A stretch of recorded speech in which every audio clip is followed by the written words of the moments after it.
Texas Tech beating number 11 Iowa State, ruining their undefeated season 23-22. And Dalton, this is actually a game that if Iowa State won the game, it would have been their first 8-0 start in program history. Well, Texas Tech ruined that with a 1-point victory over them. Let's go over the highest graded Red Raiders in this one. Josh Kelly, the receiver, who I'll talk about in a little bit, 73 grade. Taj Brooks, the running back, 71 grade. Trayvon McAlpine at a 70.5, the D tackle. Quincy Ledet Jr., 69.9, another D tackle. CJ Baskerville, the safety, 68.7. And Baron Morton, the quarterback, at a 56.1. Let's go over to the Iowa State side with their highest graded players in this loss, the first loss of the year for the Cyclones. Jontez Williams, the corner, at 80.5. Jaden Higgins, the wide receiver, 80.3. Abu Sama III, a running back, at 76.1. Malik Verdon, the safety, 74.2. Darian Porter, the corner, at a 72.8. And Rocco Becht with a 49.7 grade. Dawn, for you,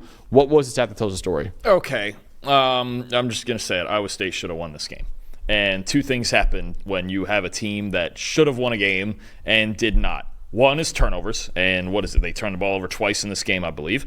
And the other is just not finishing drives, and that's where I'm going to go. Usually here I would go with the red zone spiel. I'm going to expand that a little further to Texas Tech's 30-yard line if we want to pick a different name for it inside the 30. I don't know, yellow zone or whatever. But either way, okay, so inside the Texas Tech 30-yard line in this game. All right, Iowa State ran 11 plays. You got 62 yards, 20 of them on a Jaden Higgins touchdown late in the first half, okay? They kicked 2 field goals. They had a turnover on downs in the second quarter. They caught a ball, actually. There was a ball that they threw from the 32 that got down to the 14 and was fumbled by Gabe Burkle. They get down to the goal line in the fourth quarter to the 1, actually. Then it's a false start. And then they get to the 3, and they're stuffed on fourth down there, or on third down there, I should say, and kicked a field goal there. And inside the 30-yard line of Texas Tech, they had a minus .319 EPA per play. They moved the ball all day. They did. They got inside Texas Tech's 30. They did not finish drives, and they just kept letting Texas Tech hang around and hang around and hang around. Even the touchdown they took the lead on with, about a minute and a half, 2 minutes. I think it was a little over 2 minutes to go, actually, about 2 minutes and 10 seconds. That was a long play. That was an explosive play, curl route.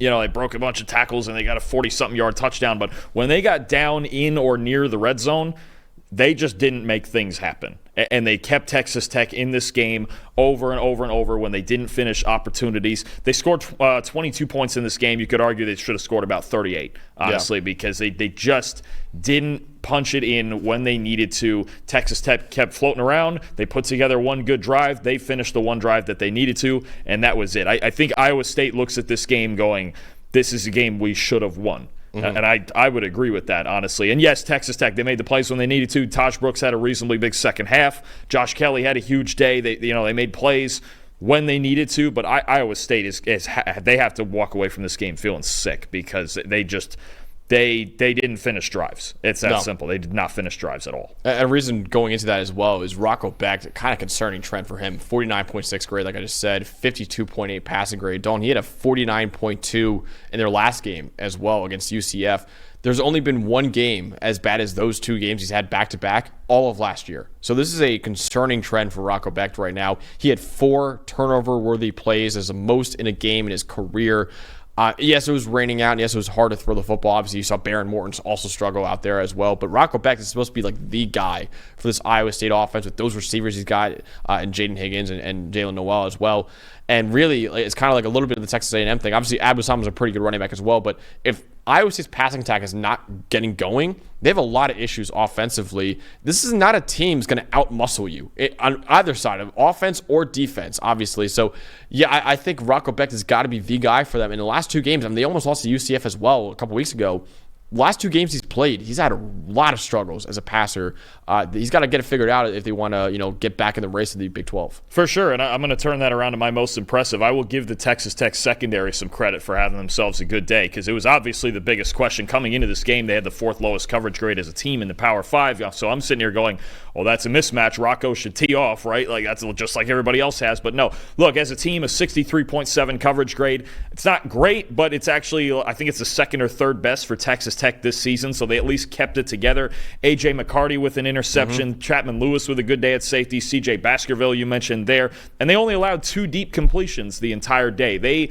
Was it great? Was it the highest graded thing, the greatest thing you've ever seen? No, but they did keep things in front of them for the most part. Both of those deep completions in the first half, and the guy that I kept thinking was going to win the game for Iowa State, because he always does, is Jalen Knoll, and they held him to 43 yards. So Jaden Higgins had a big day, but Jalen Knoll didn't. You hold one of those guys down, you stand a better chance. I thought Texas Tech, at the very least, will I tell you they're the best secondary in the country after this game? Absolutely not. But they kept things in front of them. There was less mental mistakes, and they kept the team in the game just long enough for Morton to go down and win it. Absolutely. My most impressive part was Josh Kelly going to the other side of it. I mean, he was targeted 18 times against Iowa State. He caught 8 of those for 127 yards and 2 touchdowns. He was targeted on nearly 41% of his routes. Every time there's an obvious passing down for Texas Tech, everybody knew where that ball was going, and yet he still dealt with. He still performed like pretty well with 2 touchdowns and 130 yards. And honestly, Dalton, a lot of the targets he had were off-target throws. So I understand a lot of people hearing, "Wait a minute, he was targeted 18 times and only caught 8 of them."